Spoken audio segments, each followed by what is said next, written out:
And we are back with another morning roast edition of the Black with No Cream podcast, where every Wednesday morning we deep dive into creative topics with the goal of giving you a daily dose of motivation and inspiration. I'm your host, Ben Haggerty, aka Ben Real Verse World, and this is my co-host, David Malavet. What up, Dave?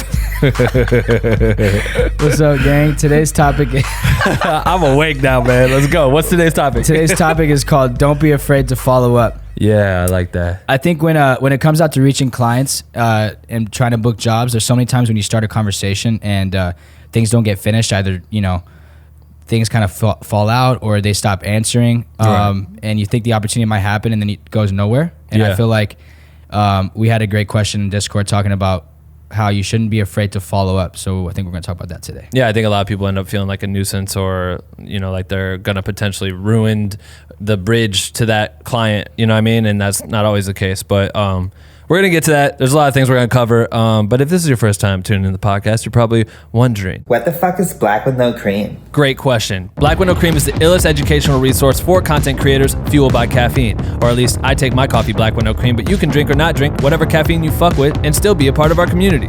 We have thousands of members from all around the world working together by sharing content, asking for feedback, passing tips and tricks along to one another with the goal of pushing each other to become the best motherfucking content creators on earth. And you can join our private group if you want to by going to bwnc.com/join. We would love to fucking have you. Please join. And without further ado, I bring to you this morning roast episode in the second most epic podcast intro ever created right motherfucking now.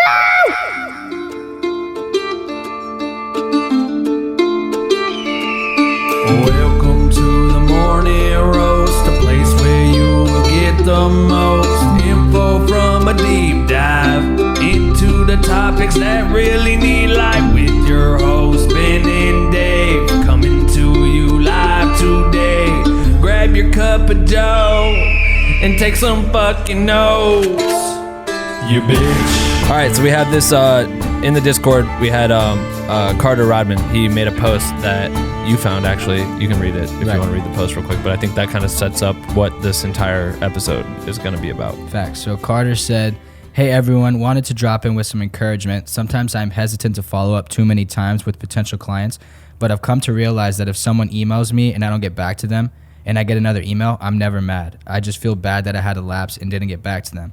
I recently had someone I've been in touch with since July that has tabled things twice and I follow up once every 2 weeks with them for the past 6 weeks. I finally got a response and ended up shooting 2 days with them. They mentioned that they appreciated my persistence. I hope I'm the only one that gets anxious about follow-ups, but I would imagine I'm not. Reframing my mindset to realize that the worst thing I could do is get a no, and if someone hasn't given you a clear answer, they most likely won't be annoyed about your persistence." Yeah, I mean, that's I love that, and I love the fact that he said he stuck with it for 2 weeks. For 6 weeks. Every 2 weeks for 6 weeks, right? Like, I think the fear following up. All right, so say you're reaching out to your client. Maybe you guys ran into each other over dinner one night, or you bumped into him in a hallway somewhere. And, oh yeah, we should link. We should do this and this. Oh, I would love to hire you for that. All right, cool. That now is a lead, right? You just created a lead. Now you need to turn that lead into a sale. So you go into the selling process, which is usually like however you do it, but in this case, we'll just say email. So you're emailing them, you're discussing like, hey, this is what we talked about. This is what I want to do. And then maybe you don't hear anything back. And you're kind of afraid. And I'm sorry, I'm going to be clearing my fucking throat a lot because I'm damn sick as shit. But you don't hear anything back, and a lot of people just find themselves getting really nervous. You know what I mean? I feel like a lot of people could relate to that. Like, I don't want to bother them. They're busy. Maybe I quoted them too high. Maybe you know what I mean? Like, maybe I'm not as good as they said I was in real. Whatever the reason is, like, people come up with all these excuses.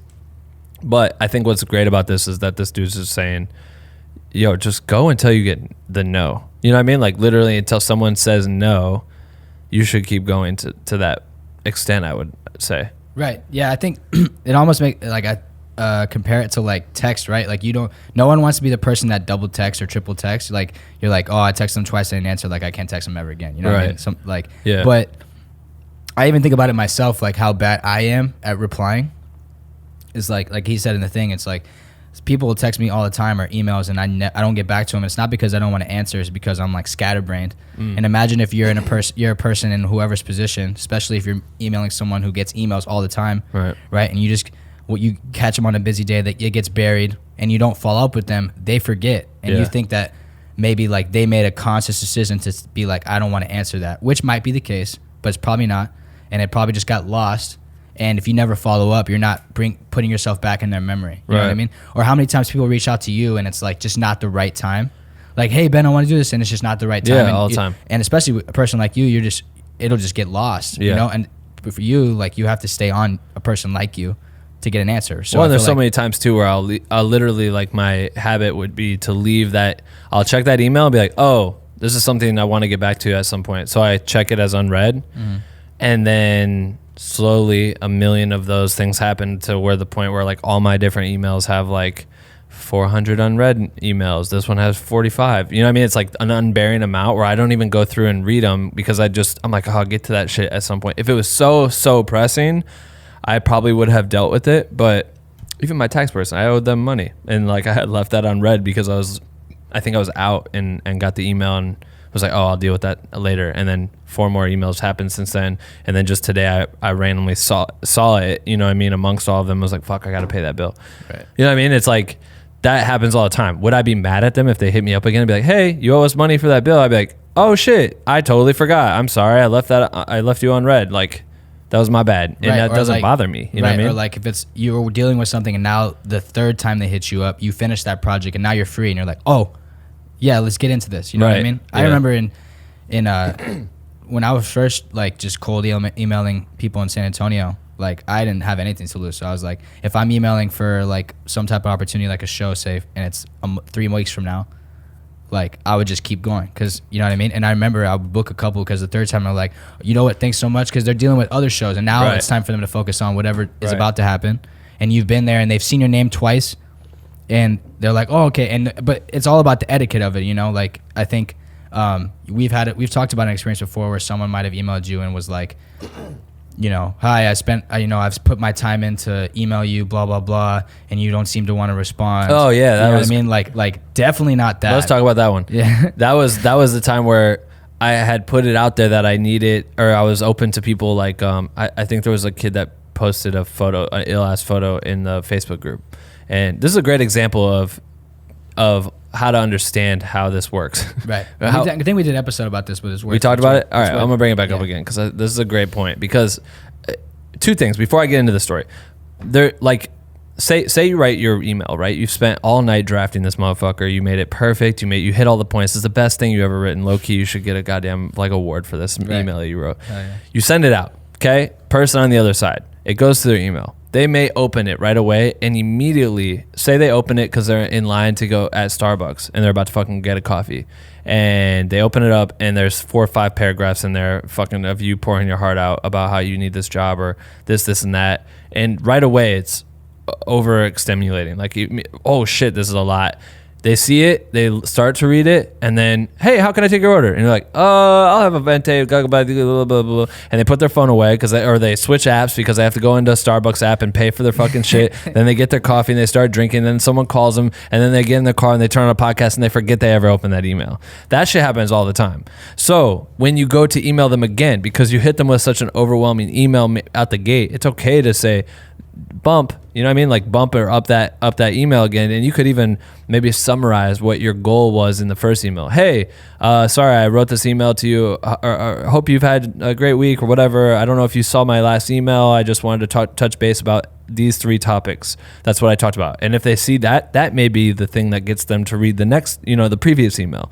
There's all kinds of tactics that go into this shit, but I think the main thing is to know that it may be the biggest and most important thing that you've sent, and it is the smallest last minute I could give 2 fucks less for that person that's receiving it. You know what I mean? If it means something so much to you when sending it, assume that there's several other people that are in those same situations that are sending to the same person receiving. So in this example that I'm about to talk about, it was like for us at Black with No Cream, we were like trying to help change the YouTube channel and add more content to it and do more like I think I made the first tutorial or something on the channel, and people were like liking it. And I saw a kid that had made an ill video or a photo, and I thought it'd be cool because he like posted a couple photos and broke it down a little bit. I was like, oh, that'd be a cool tutorial, you should do that. And he was like, yeah, I'll do that. And then he emailed me a link, and I think I started watching it, and the audio was broken in the file or something like that, and it was like 25 minutes long, so it was super long. And I was like, hey, the audio's fucked up, could you send me a new link?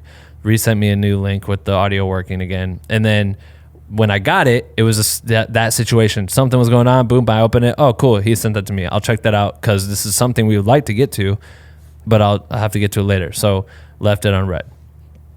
I don't know, a week goes by or 2 weeks go by or something. I get this email from this kid, and he's fired up about how fucking disappointed he was that I didn't respond to him. He went and did all this work for me and all this shit about, you know what I mean? He put all his energy, apparently bought a Premiere Pro for a month because he didn't have it, but I told him to make a tutorial, some crazy shit, where all I literally said was like, oh yeah, if you made a tutorial, assuming that you make tutorials, if not, this might not be for you, but if you make tutorials, like that's what we're looking to make more content of, and we'll feature good ones on our channel.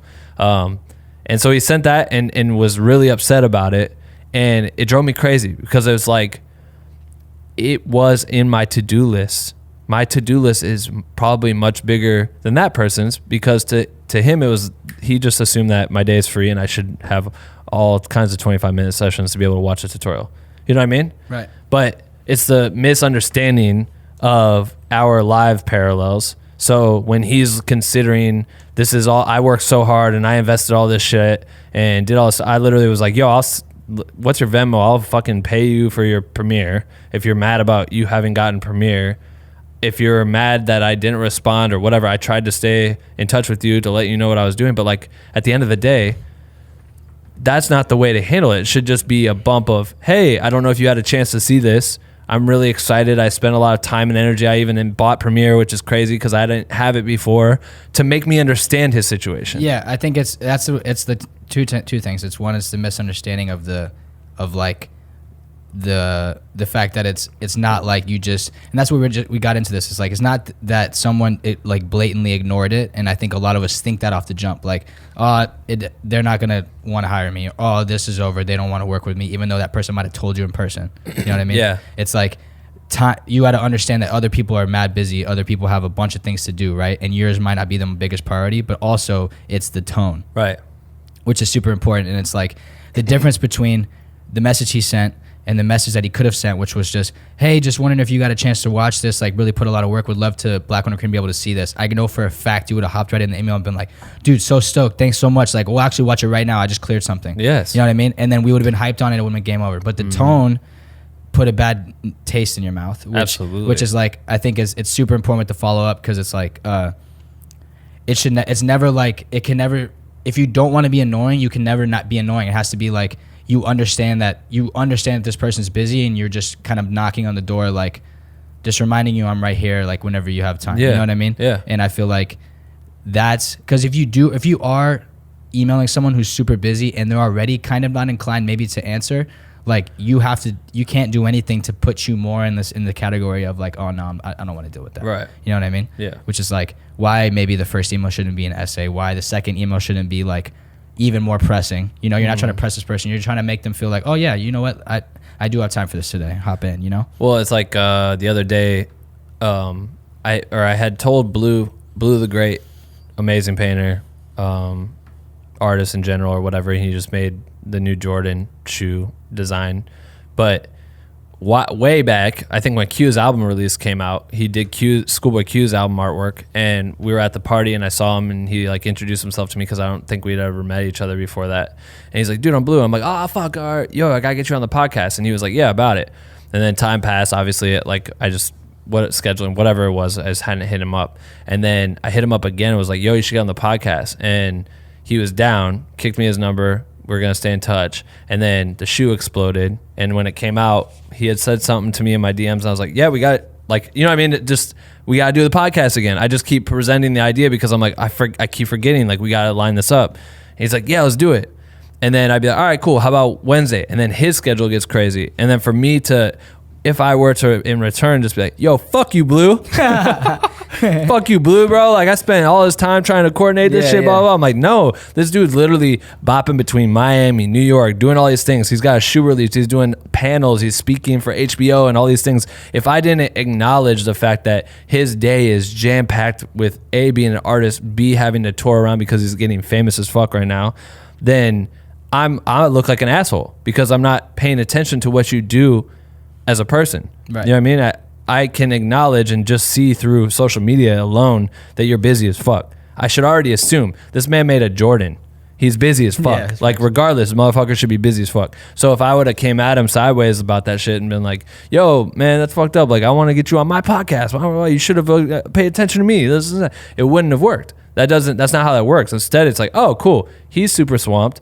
I'm going to set an alarm. I literally did this. I set an alarm for January 7th when I get back on the 6th or something like that to hit Blue up, just to touch base with them and see if we can lock it in for January. Facts. There's so many people like that. Like, yeah, I want to talk. I feel like that's where I want to take the conversation is that type of stuff, because we've talked about the idea of like there was a conversation through email that happened and then they stopped answering or things kind of fell off and you're trying to like spark the conversation again, right? But there's also following up in the sense of like you've done this, I've done this, where you have a conversation with someone in person that didn't start an email, or maybe y'all chopped it up or through Instagram or whatever. You have a conversation, it goes well, and you ends with like, yeah, let's just do something, and then you choose to start an email conversation, being like following up on the conversation you had in person, right, and how that could be a strategic thing, and then also like it goes through what you said and what the Carter said in the message, where it's like trying to be periodic with it, where it's like, okay, cool, it's not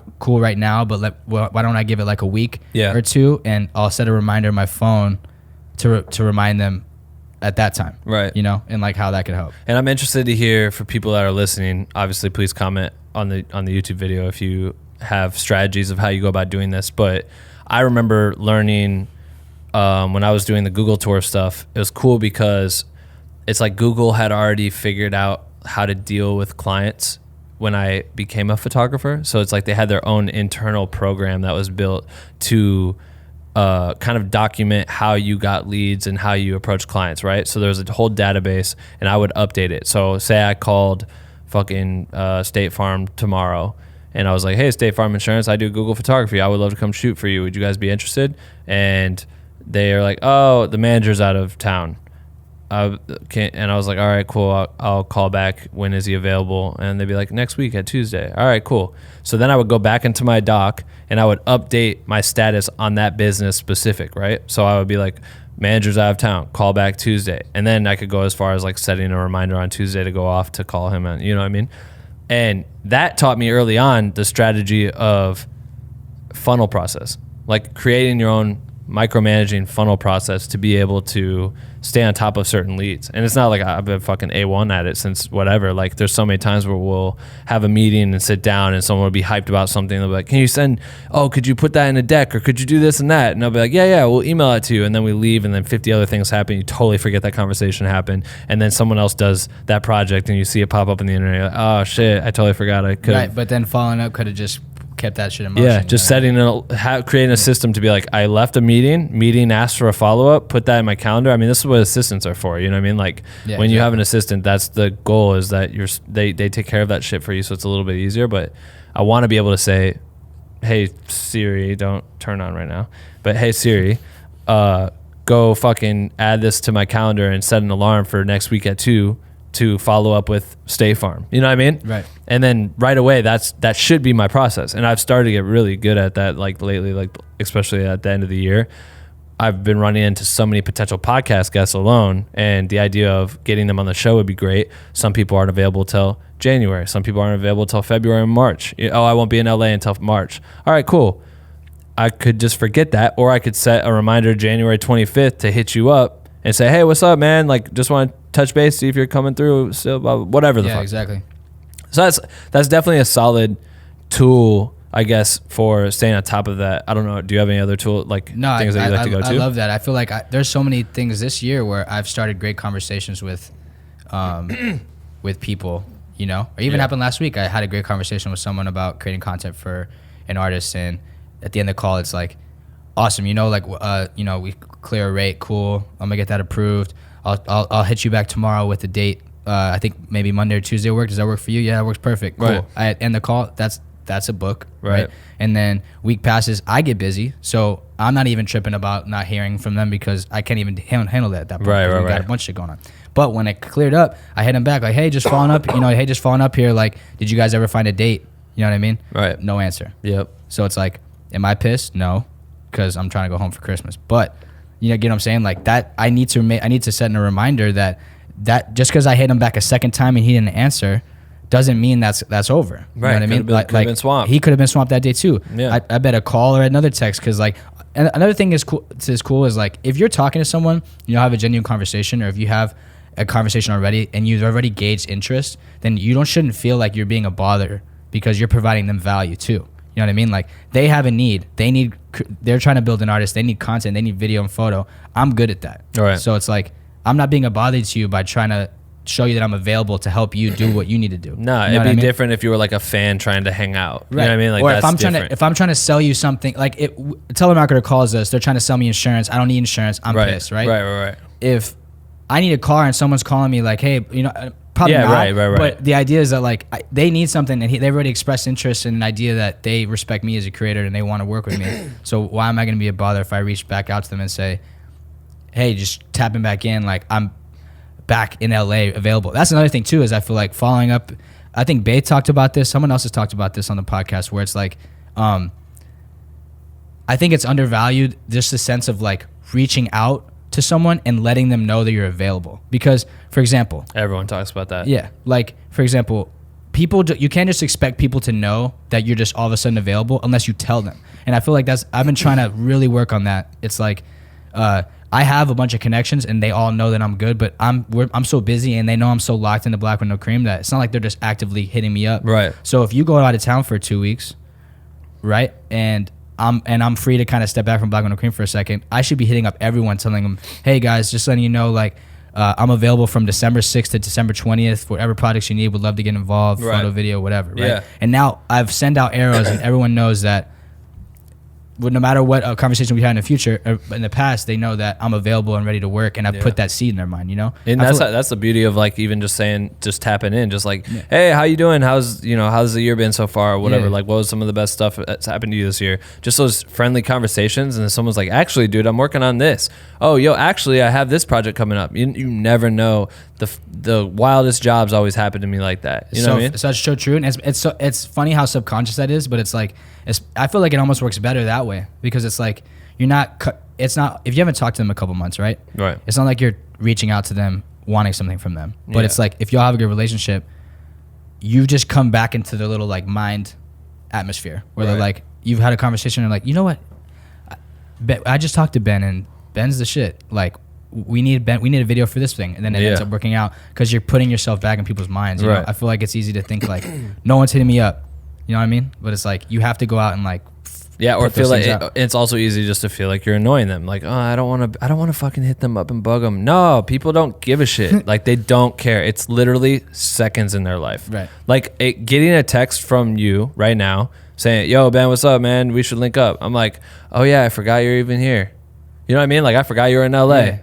Actually, I forgot that you do this. So, you know what? I do need you for this and that. Like, and that you never know what comes from that shit, and but don't feel afraid of that. You put yourself in that person's like they like if you haven't talked to them in a while, right? Yeah. And they go to their next project and they need a photographer. The photographer they're thinking of is the last one they worked with, the last one they talked with, right? You're putting yourself back in that little like list. And it's actually funny now that I think about it. The situation I just talked about where I followed up, I had a conversation, followed up, they didn't answer.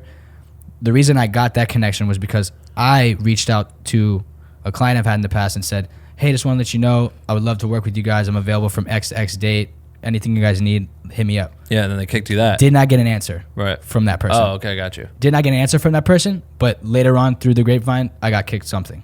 Through that person? Through that person. Got it. But she hit me back up after the text I had sent, no answer, but then that text came, and that, who knows if that's because I reminded them I'm available and I'm wanting to work with them. They're like, oh, okay, cool, yeah, let's send them on this thing. Right. You know what I mean? Right. It's like, even if they don't answer, the power of like reminding them that you're available yeah, right. can end up with a job maybe like a month down the road or something. I thought it was cool too because my friend Ryan posted this. He is a DP, and I remember he bought his first red, and he like dove into the commitment of buying a red, and it was smart because what he did was he went and shot like a spec commercial with the red to show the quality of it and spent a shit ton of time coloring it and making it look like really, really fucking good, and made like a 2-minute little sizzle and wrote an email and blasted it out to anyone that he's worked with basically over the years. And I mean, when you work on sets, you get call sheets have everyone's emails. So he's like created this high end list of emails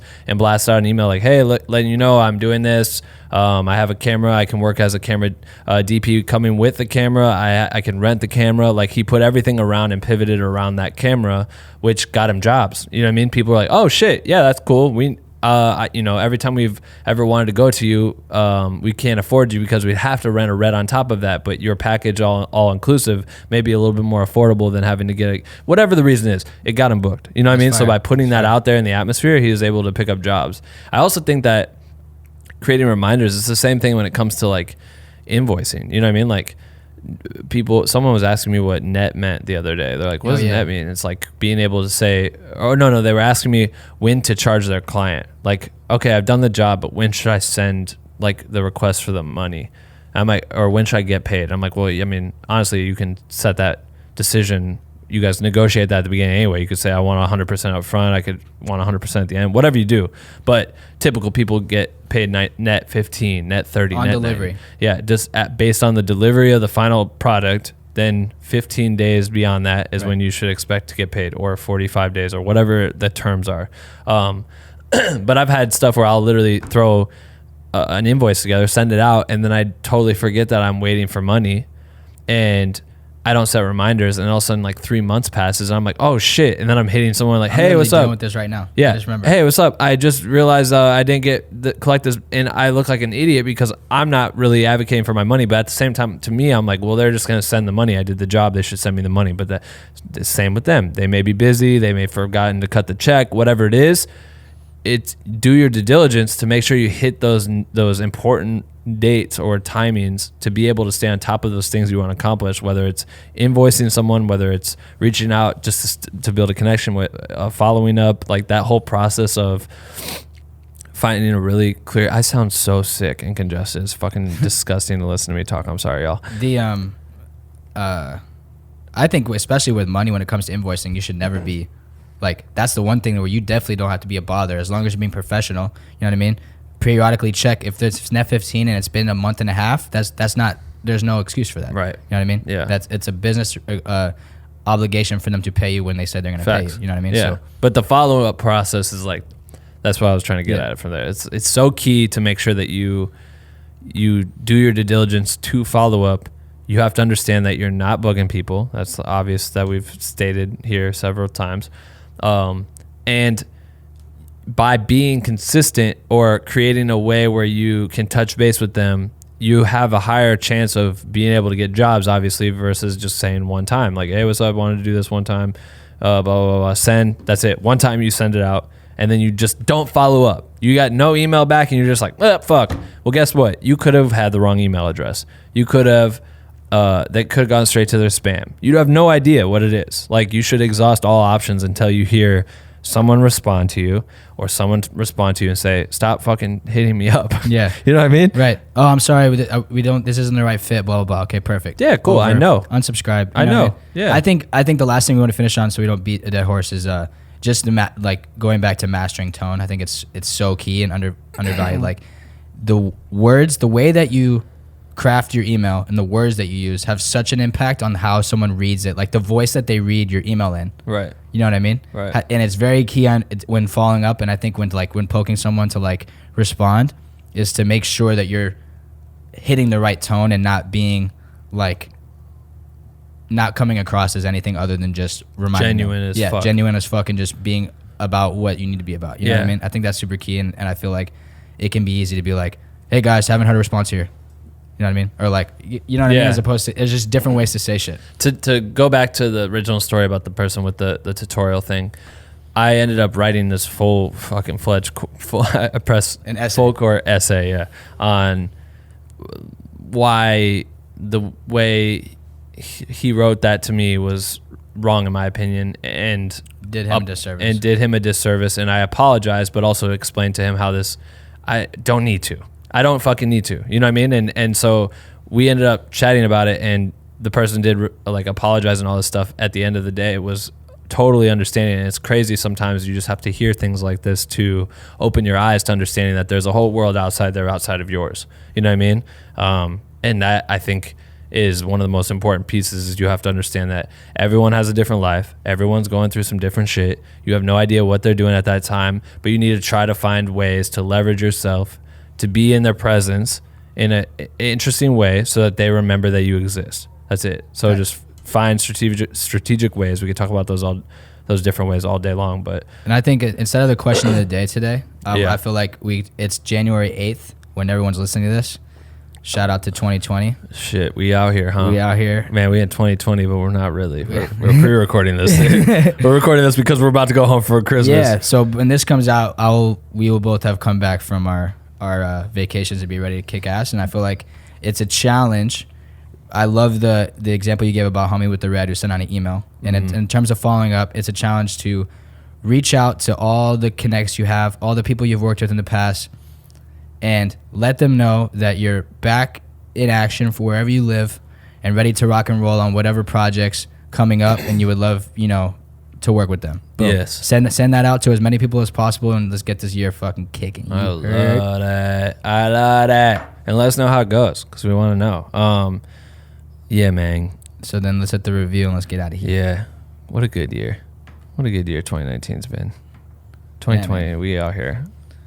The review, today's review. As you guys fucking know, we always we send stickers out to anyone that leaves us like a review on the Apple Podcast app or whatever you want to call it. But each review helps us reach new creators, and we're gonna send stickers out to everybody. So today's review goes to 𝐅𝐎𝐋𝐋𝐿18. What's that, like 18 frames a second? What's that mean? 𝐅𝐿𝐋𝐋𝐿. Shout out. I don't know. It's a tight name. He said, or she said, love the community that Ben has created, giving all creators the resources to better kill the game. Such dope insight from all the elite content creators. I like that word, elite. Damn. Thank you for leaving the review. Honestly, those reviews really help us grow this shit. So thank you for anyone who hops on there and does it. You should do it right now. If you're listening to this, you should hop on and leave us a review right now. But that's it. We have good episodes coming up. I don't know what they are because right now it's December 17th. But I guarantee you we got some bangers lined up. And if you were gone for the holidays and didn't listen to our back. last couple, make sure you tune in to, we got Morgan Cooper, Kevin Perry. Those are two fire ones. Make Jeffrey sure you check those Eaton. All those episodes that dropped before this. Circle back for the end of 2019. Those episodes are fire. A lot of value. And we come with that heat. We come with straight fucking heat guns. So heat guns. All right, I gotta go home and go to bed, dog. All right, Peace out. We love y'all. Bye.